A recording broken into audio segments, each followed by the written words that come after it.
ನಮಸ್ತೆ ಸ್ನೇಹಿತರೆ. ಅಯ್ಯಪ್ಪ ಸ್ವಾಮಿ ಎಂದಾಗ ನಮಗೆ ನೆನಪಾಗುವುದು ಶಬರಿಮಲೆ ಮತ್ತು ಮಾಲೆ ಧರಿಸಿದ ಭಕ್ತರು. ಭಗವಾನ್ ವಿಷ್ಣು ಮತ್ತು ಮಹಾದೇವನಿಗೆ ಜನಿಸಿದ ಈ ಮಣಿಕಂಠನು ಅಯ್ಯಪ್ಪ ಸ್ವಾಮಿಯಾಗಿದ್ದು ಹೇಗೆ? ಅಯ್ಯಪ್ಪ ಸ್ವಾಮಿಯ ಜನನ ಮತ್ತು ಇತಿಹಾಸದ ಬಗ್ಗೆ ತಿಳಿಯೋಣ.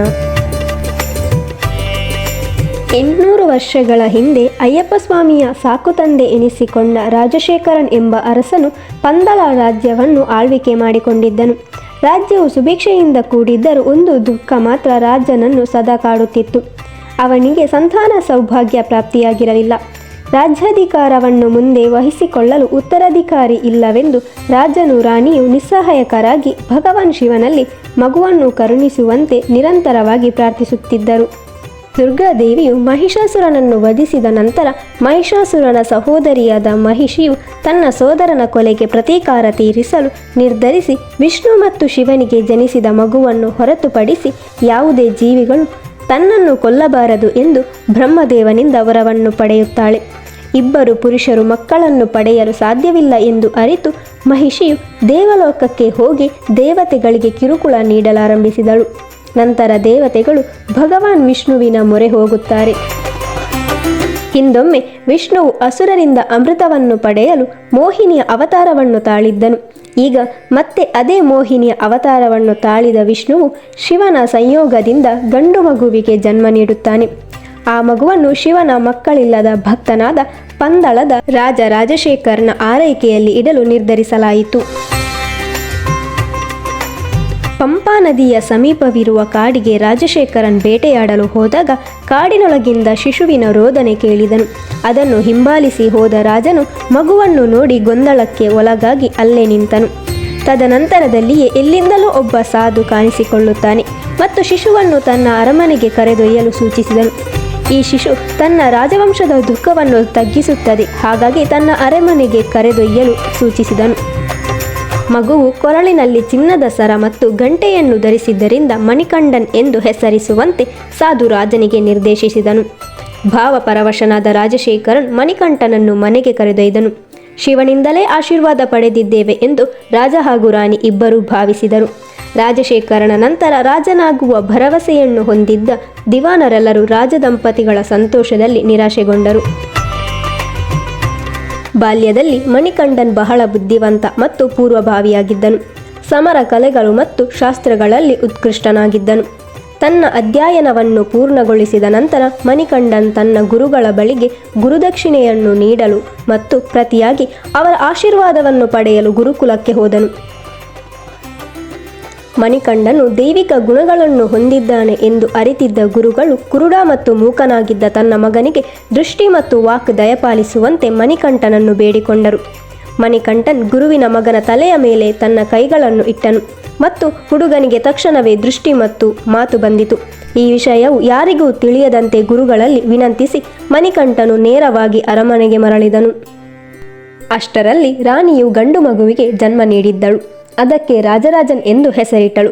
ಈ ಅದ್ಭುತಗಳೆಲ್ಲವೂ ಮಣಿಕಂಠನಿಂದಲೇ ನಡೆದಿದೆ ಎಂದು ಗ್ರಹಿಸಿದ ರಾಜಶೇಖರನ್ ಅವನನ್ನು ರಾಜನಾಗಿ ಪಟ್ಟಾಭಿಷೇಕ ಮಾಡಲು ನಿರ್ಧರಿಸಿದನು. ರಾಜನ ಮಂತ್ರಿಯು ಕುತಂತ್ರಿಯಾಗಿದ್ದನು. ಮಣಿಕಂಠನನ್ನು ದ್ವೇಷಿಸುತ್ತಿದ್ದನು ಮತ್ತು ದೈವಿಕ ಅವತಾರವನ್ನು ನಾಶ ಮಾಡಲು ಹಲವಾರು ಸಂಚು ರೂಪಿಸುತ್ತಿದ್ದನು. ಆದರೆ ಮಣಿಕಂಠನು ಅವುಗಳಿಂದ ಪಾರಾಗುತ್ತಿದ್ದನು. ಮಂತ್ರಿಯು ರಾಣಿಗೆ, ಮಣಿಕಂಠನು ರಾಜನಾಗುವುದು ಸರಿಯಲ್ಲ, ಏಕೆಂದರೆ ನಿಮ್ಮ ಸ್ವಂತ ಮಗ ಜೀವಂತನಾಗಿದ್ದಾನೆ, ಹಾಗಾಗಿ ಸಾಕು ಮಗನಿಗೆ ಪಟ್ಟಾಭಿಷೇಕ ಮಾಡುವುದು ಸರಿಯಲ್ಲ ಎಂದು ಮಂತ್ರಿಯು ರಾಣಿಯ ಬಳಿ ಹೇಳುತ್ತಾನೆ. ನಂತರ ರಾಣಿಯನ್ನು ಅನಾರೋಗ್ಯದಂತೆ ನಟಿಸಲು ಹೇಳುತ್ತಾನೆ. ಹುಲಿಯ ಹಾಲನ್ನು ಹಚ್ಚಿದರೆ ಮಾತ್ರ ಗುಣಪಡಿಸಬಹುದು ಎಂದು ವೈದ್ಯರು ಘೋಷಿಸುವಂತೆ ಮಾಡುವುದಾಗಿ ರಾಣಿಯ ಬಳಿ ಹೇಳುತ್ತಾನೆ.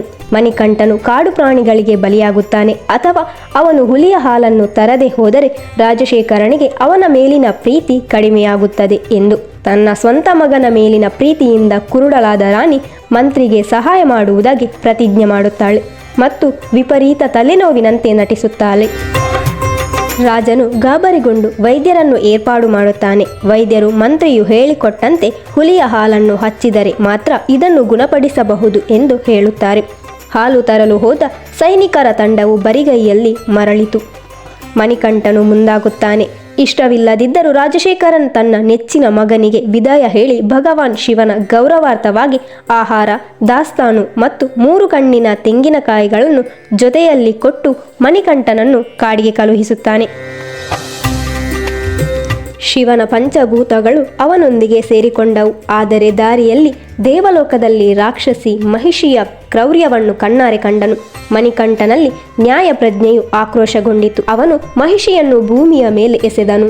ರಕ್ತಸಿಕ್ತ ಯುದ್ಧವು ನಡೆಯಿತು ಮತ್ತು ಕೊನೆಯಲ್ಲಿ ಮಣಿಕಂಠನ್ ಮಹಿಷಿಯ ಎದೆಯ ಮೇಲೆ ಏರಿ ತಾಂಡವ ನೃತ್ಯ ಮಾಡುತ್ತಾನೆ. ಮಹಿಷಿಯು ಅಯ್ಯಪ್ಪನಿಂದ ಕೊಲ್ಲಲ್ಪಟ್ಟಾಗ ಅವಳು ಸುಂದರ ಮಹಿಳೆಯಾಗಿ ಬದಲಾದಳು. ಮಹಿಷಿ ತನ್ನ ಹಿಂದಿನ ಜನ್ಮದಲ್ಲಿ ಋಷಿ ದತ್ತಾತ್ರೇಯನಿಂದ ಎಮ್ಮೆ ತಲೆಯ ರಾಕ್ಷಸಿಯಾಗಲು ಶಾಪಗ್ರಸ್ತಳಾಗಿದ್ದಳು. ಅಯ್ಯಪ್ಪ ಮಹಿಷಿಯನ್ನು ಕೊಂದ ನಂತರ ಶಾಪ ವಿಮೋಚನೆಯನ್ನು ಪಡೆದಳು. ಸುಂದರ ಮಹಿಳೆ ಅಯ್ಯಪ್ಪನನ್ನು ಮದುವೆಯಾಗಲು ಬಯಸಿದಳು. ಆದರೆ ಅಯ್ಯಪ್ಪ ತಾನು ಬ್ರಹ್ಮಚಾರಿಯಾಗಿರುವುದರಿಂದ ಅದಕ್ಕೆ ಒಪ್ಪುವುದಿಲ್ಲ. ಅವಳನ್ನು ಮಾಳಿಗಪುರ ತಮ್ಮ ಎಂಬ ದೇವತೆಯಾಗಿ ಮತ್ತು ಎಲ್ಲ ಭಕ್ತರಿಂದ ಪೂಜಿಸುವಂತೆ ಆಶೀರ್ವದಿಸಿದನು. ಶಬರಿಮಲೆ ಅಯ್ಯಪ್ಪ ದೇಗುಲಕ್ಕೆ ಕನ್ನಿಸ್ವಾಮಿ ಅಂದರೆ ಮೊದಲ ಬಾರಿಗೆ ಮಾಲೆ ಧರಿಸಿದ ಭಕ್ತರು ಬಾರದೇ ಇದ್ದಾಗ ಅಯ್ಯಪ್ಪ ಆಕೆಯನ್ನು ಮದುವೆಯಾಗುವುದಾಗಿಯೂ ಹೇಳುತ್ತಾರೆ. ಅಲ್ಲಿಗೆ ಭಗವಾನ್ ಶಿವನು ಪ್ರತ್ಯಕ್ಷವಾಗಿ, ನೀನು ನಿನ್ನ ದೈವಿಕ ಕೆಲಸವನ್ನು ಪೂರೈಸಿದ್ದೀಯ. ಇನ್ನು ಒಂದು ಪ್ರಮುಖ ಕೆಲಸವನ್ನು ಮಾಡಬೇಕಿದೆ. ಅದಕ್ಕೆ ಸ್ವತಃ ಇಂದ್ರನೇ ಸಹಾಯ ಮಾಡುತ್ತಾನೆ ಎಂದು ಮಣಿಕಂಠನಿಗೆ ಹೇಳುತ್ತಾನೆ. ಮಣಿಕಂಠನು ಹುಲಿಯ ರೂಪ ತಾಳಿದ ದೇವೇಂದ್ರನ ಮೇಲೇರಿ ಅರಮನೆಯತ್ತ ತೆರಳಿದನು. ಉಳಿದ ಎಲ್ಲ ದೇವತೆಗಳು ಹುಲಿಗಳಾಗಿ ಅವರೊಂದಿಗೆ ಸಾಗುತ್ತಾರೆ. ಪಂದಳಂನ ಜನರು ಮಣಿಕಂಠ ಮತ್ತು ಹುಲಿಗಳನ್ನು ನೋಡಿ ಭಯಭೀತರಾದರು. ಕಾಡಿನಲ್ಲಿ ರಾಜಶೇಖರನ ಮುಂದೆ ಪ್ರತ್ಯಕ್ಷವಾಗಿದ್ದ ಸನ್ಯಾಸಿಯು ಮತ್ತೆ ಕಾಣಿಸಿಕೊಂಡು ಆಶ್ಚರ್ಯಚಕಿತನಾಗಿದ್ದ ರಾಜನಿಗೆ ಮಣಿಕಂಠನ ನಿಜವಾದ ಗುರುತನ್ನು ಹೇಳುತ್ತಾನೆ. ಕಾಡಿನಿಂದ ಮರಳಿದ ದಿನ ಮಣಿಕಂಠನಿಗೆ 12 ವರ್ಷ ತುಂಬಿತ್ತು. ರಾಜಶೇಖರನ್ ಬಾಲಕನ ಕಾಲಿಗೆ ಬಿದ್ದು ಕ್ಷಮೆಗಾಗಿ ಬೇಡಿಕೊಂಡನು. ತನ್ನ ಮಗನನ್ನು ಕಾಡಿಗೆ ಗಡೀಪಾರು ಮಾಡಲು ಕಾರಣನಾಗಿದ್ದ ಮಂತ್ರಿಯನ್ನು ಶಿಕ್ಷಿಸಲು ರಾಜ ನಿರ್ಧರಿಸುತ್ತಾನೆ. ದೇವರ ಚಿತ್ತದ ಮೂಲಕ ದೈವಿಕ ಅನುಗುಣವಾಗಿ ಎಲ್ಲವೂ ನಡೆದಿದೆ ಎಂದು ಮಣಿಕಂಠನ್ ರಾಜನನ್ನು ತಡೆಯುತ್ತಾನೆ. ಭೂಲೋಕಕ್ಕೆ ಬಂದಿರುವ ಉದ್ದೇಶವು ಪೂರ್ಣಗೊಂಡಿದೆ. ಕೂಡಲೇ ದೇವಲೋಕಕ್ಕೆ ಮರಳುವೆನೆಂದು ಹೇಳುತ್ತಾನೆ. ನಿಮ್ಮ ಅಚಲವಾದ ನಂಬಿಕೆ ಮತ್ತು ಭಕ್ತಿಯಿಂದ ಸಂತೋಷಪಟ್ಟಿದ್ದೇನೆ. ನೀವು ಕೇಳುವ ಯಾವುದೇ ವರವನ್ನು ನಿಮಗೆ ನೀಡುತ್ತೇನೆ ಎಂದು ರಾಜನಿಗೆ ಹೇಳುತ್ತಾನೆ. ತಕ್ಷಣವೇ ರಾಜಶೇಖರನ್ ಅವನ ನೆನಪಿಗಾಗಿ ಒಂದು ದೇವಾಲಯವನ್ನು ನಿರ್ಮಿಸಲು ಬಯಸಿರುವುದನ್ನು ತಿಳಿಸಿ ಅದಕ್ಕೆ ಸೂಕ್ತವಾದ ಸ್ಥಳವನ್ನು ಸೂಚಿಸುವಂತೆ ಬೇಡಿಕೊಂಡನು. ಮಣಿಕಂಠನು ಒಂದು ಬಾಣವನ್ನು ಹೂಡುತ್ತಾನೆ. ಅದು ಶಬರಿ ಎಂಬ ಸ್ಥಳದಲ್ಲಿ ಬೀಳುತ್ತದೆ. ಶ್ರೀರಾಮನ ಯುಗದಲ್ಲಿ ಶಬರಿ ಎಂಬ ಸನ್ಯಾಸಿಯು ವಾಸವಾಗಿದ್ದ ಸ್ಥಳವಾಗಿತ್ತು. ಭಗವಾನ್ ಮಣಿಕಂಠನ್ ಆ ಸ್ಥಳದಲ್ಲಿ ದೇವಾಲಯವನ್ನು ನಿರ್ಮಿಸಲು ರಾಜನಿಗೆ ಹೇಳಿ ಕಣ್ಮರೆಯಾಗುತ್ತಾನೆ. ನಂತರ ರಾಜಶೇಖರನ ಮೇರೆಗೆ ಶಬರಿಮಲೆಯಲ್ಲಿ ದೇವಸ್ಥಾನದ ಅಡಿಪಾಯವನ್ನು ಹಾಕಿದರು. ಕಾಲಾನಂತರದಲ್ಲಿ ಕೇರಳದ ನೆಲವನ್ನು ಸಾಗರದ ತಳದಿಂದ ಶಬರಿಮಲೆಗೆ ಪುನರುತ್ಥಾನ ಮಾಡಿದ ಪರಶುರಾಮರು ಅಯ್ಯಪ್ಪನ ಆಕೃತಿಯನ್ನು ಕೆತ್ತಿ ಮಕರ ಸಂಕ್ರಾಂತಿಯ ದಿನದಂದು ಪ್ರತಿಷ್ಠಾಪಿಸಿದರು. ಅಯ್ಯಪ್ಪನ್ ಎಂಬ ಹೆಸರು ಅಯ್ಯನ್ ಮತ್ತು ಅಪ್ಪನ್ ಪದಗಳ ಸಂಯೋಜನೆಯಾಗಿದೆ. ಇವೆರಡು ಪದಗಳು ತಂದೆ ಎಂಬ ಅರ್ಥವನ್ನು ಸೂಚಿಸುತ್ತದೆ. ಶಬರಿಮಲೆಯ ಅಯ್ಯಪ್ಪ ಸ್ವಾಮಿ ದೇವಾಲಯದ ವಿಶೇಷತೆ ಎಂದರೆ ಮಾಲೆ ಧರಿಸದೆ ದೇವಾಲಯಕ್ಕೆ ಹೋಗುವಂತಿಲ್ಲ. ಭಕ್ತರು ಮಾಲೆ ಧರಿಸಿ ಗುರುಸ್ವಾಮಿಗಳ ಮಾರ್ಗದರ್ಶನದಲ್ಲಿ 41 ದಿನಗಳ ಕಾಲ ವ್ರತ ಆಚರಣೆ ಮಾಡಿ ಅಯ್ಯಪ್ಪನ ದರ್ಶನ ಪಡೆಯಬೇಕಿದೆ. ಪ್ರತಿ ವರ್ಷ ನವೆಂಬರ್ನಿಂದ ಡಿಸೆಂಬರ್ನ ತನಕ ವಾರ್ಷಿಕ ಪೂಜೆಗಳು ನಡೆಯುತ್ತದೆ. ಮಾಲೆ ಧರಿಸಿ 41 ದಿನಗಳ ವ್ರತ ಕೈಗೊಂಡ ಭಕ್ತರು ಶಬರಿಮಲೆಯ ಅಯ್ಯಪ್ಪ ಸ್ವಾಮಿ ದೇವಾಲಯಕ್ಕೆ ನವೆಂಬರ್ನಿಂದ ಜನವರಿ ತನಕ ಭೇಟಿ ನೀಡುತ್ತಾರೆ. ಜನವರಿ 14ರ ಮಕರ ಸಂಕ್ರಾಂತಿಯಂದು ಶಬರಿಮಲೆಯ ಅಯ್ಯಪ್ಪ ಸ್ವಾಮಿ ದೇವಾಲಯಕ್ಕೆ ಲಕ್ಷಾಂತರ ಮಂದಿ ಆಗಮಿಸುತ್ತಾರೆ. ಅಂದು ಮಕರ ಜ್ಯೋತಿ ರೂಪದಲ್ಲಿ ಅಯ್ಯಪ್ಪ ಸ್ವಾಮಿ ಭಕ್ತರಿಗೆ ದರ್ಶನ ನೀಡುತ್ತಾರೆ ಎಂಬ ನಂಬಿಕೆ ಇದೆ. ಈ ಜ್ಯೋತಿ ಮಾನವ ನಿರ್ಮಿತ ಎಂಬ ವಾದವೂ ಇದೆ. ಆದರೆ ಮಕರ ಜ್ಯೋತಿ ಮೇಲಿನ ನಂಬಿಕೆ ಅಯ್ಯಪ್ಪ ಭಕ್ತರಲ್ಲಿ ಕಡಿಮೆಯಾಗಿಲ್ಲ. ಪ್ರತಿ ವರ್ಷವೂ ಜ್ಯೋತಿಯ ದರ್ಶನಕ್ಕಾಗಿ ಭಕ್ತರು ಕಾದು ಕುಳಿತಿರುತ್ತಾರೆ.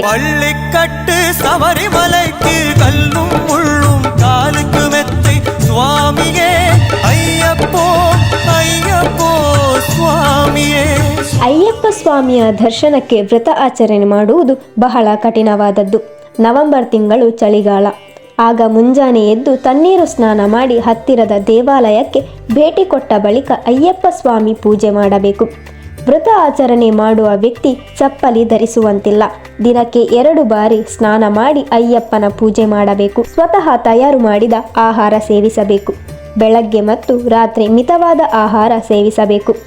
ಅಯ್ಯಪ್ಪ ಸ್ವಾಮಿ ಭಕ್ತರು ವ್ರತ ಆಚರಣೆ ಮಾಡುವಾಗ ಕಪ್ಪು ಅಥವಾ ನೀಲಿ ಬಣ್ಣದ ಬಟ್ಟೆ ಧರಿಸುತ್ತಾರೆ. ಮಾಂಸಾಹಾರ ಮತ್ತು ಮದ್ಯ ಸೇವಿಸುವಂತಿಲ್ಲ.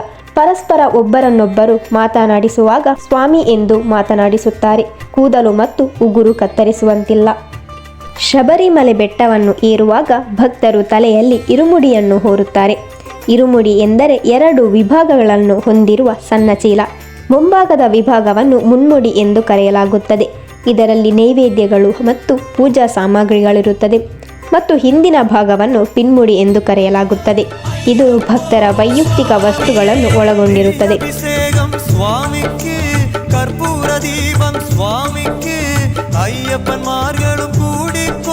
ದೇವಾಲಯಕ್ಕೆ ಹೋಗುವ ಮೊದಲು ಪವಿತ್ರ ಪಂಪಾ ನದಿಯಲ್ಲಿ ಸ್ನಾನ ಮಾಡಬೇಕು.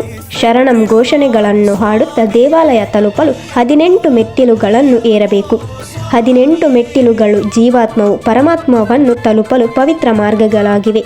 ಅನಂತರ ಭಕ್ತರು ಅಯ್ಯಪ್ಪ ಸ್ವಾಮಿಯ ದರ್ಶನವನ್ನು ಪಡೆಯಬಹುದು.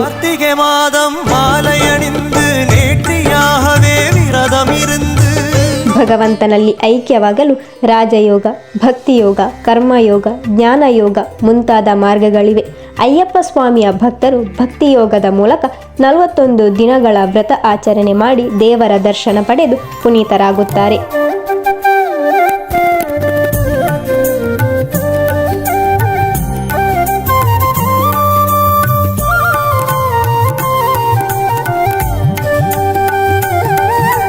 ಸ್ನೇಹಿತರೆ, ಇದಿಷ್ಟು ಅಯ್ಯಪ್ಪ ಸ್ವಾಮಿಯ ಜನನ ಮತ್ತು ಇತಿಹಾಸದ ಕಥೆಯಾಗಿದೆ. ಇದೇ ರೀತಿ ಪುರಾಣಗಳನ್ನು ತಿಳಿಯಲು ನಮ್ಮ ಚಾನಲನ್ನು ತಪ್ಪದೆ ಸಬ್ಸ್ಕ್ರೈಬ್ ಮಾಡಿ. ಧನ್ಯವಾದಗಳು.